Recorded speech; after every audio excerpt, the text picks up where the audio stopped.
Local guides. So you need to choose your local guides very, very carefully. He was named as Ahmed the Finger because he doesn't speak much English. And you sit in your truck and he guides you with the finger. You just have to follow the finger like that. And he has all these different gestures about what's faster, what's slower and all this kind of stuff. And he's an amazing man and he knows the desert like the back of his hand. So I'm going to have to trust him. I don't know how to drive across the Sahara Desert. You know, we've got GPSs now, we've got all this new technology, but you're going to have to put your trust in people like this. Use local guides. Local guides, I think, are absolutely brilliant if you get the right ones. If you don't, you know, you're going to get ripped off, you could get lost, all sorts of other stuff. Those people live there. It's their home. They're going to know way more about stuff than you ever will. And when I'm working, when I'm doing a job, whatever it is, taking people out there, I always make sure I've got that good local guide. So when I need to know where can I find the, I don't know, the nearest tyre fixing place or the mechanics or a welder, this guy already knows it and he can take me to it. So local guides, really, really important and very, very useful. Will I get ill?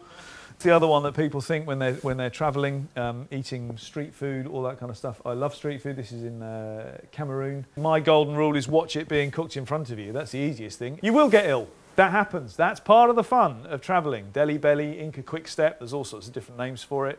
Get used to it. It's part of the fun of travelling. And I think my favourite bit about travelling around this world, there is always a solution.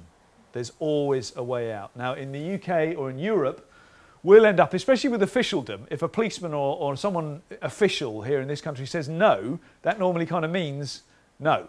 You know, that's it. That's the end of the line. In the rest of the world, no doesn't mean no at all. No means try another tack. No means ask me a different question. No means wait 10 minutes and go and ask the other guy over there. Or, you know, let's talk about an express fee. Let's figure out how can we find a solution. Is a really good phrase to use in any. How are we going to find a solution to this of me not having whatever piece of paper it is that you want me to have, blah, blah, blah, blah, blah. Whether it's breaking down, you know, they're really useful, but it's a tyre inner tube, that is, and you can wrap that around anything. It fixes leaks, it holds bits of metal together. Bush mechanics are really, really useful. That was on the Africa Rally, they needed to get across a river. So, you know, what do? You put your car on a couple of canoes, it's obvious. In Azerbaijan, that was, in a bush camp at the bottom of a hill. And one of our passengers spoke Russian. And I said, look, I'm sure I saw a cafe as we were driving in about 10 minutes away. She disappeared. And she comes back half an hour later, triumphantly leading these two tractor drivers. And I said, that's amazing, Sue. How'd you do that? And she said, well, I've never been into a cafe and ordered 2 tractors before. And we found 2 tractors and they pulled us out of the mud. There is always a solution. That might be the point to have that cup of tea, might be that point to smoke a fag, whatever it is you need to do, regroup. There is always a way out. There is always a solution. So as I said before, you hear all the scare stories about Africa. You hear all the scare stories about getting mugged in Rio. The stories that people come back and tell are not the stories where it all goes really well. Oh yeah, we walked the Inca Trail and it was fine, it was lovely, and we got to the other end and yeah, there it was.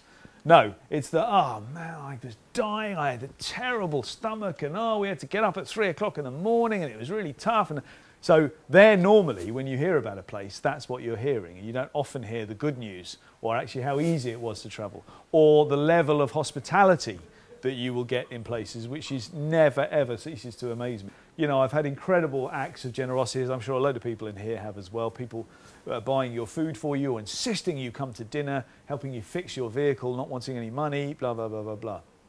A very good piece of advice I was given by a colleague of mine, never forget where you are. So when it's all gone wrong, when you are in that place and, you know, you've missed that bus or you're staying in this horrible grotty hostel or, you know, you're having to eat some terrible food or whatever, you know, that's why you came away in the first place.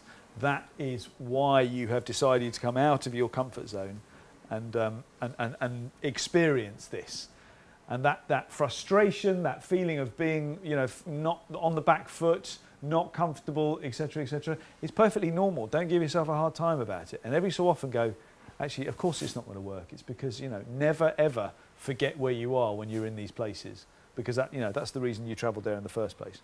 An adventure is never an adventure when it's happening.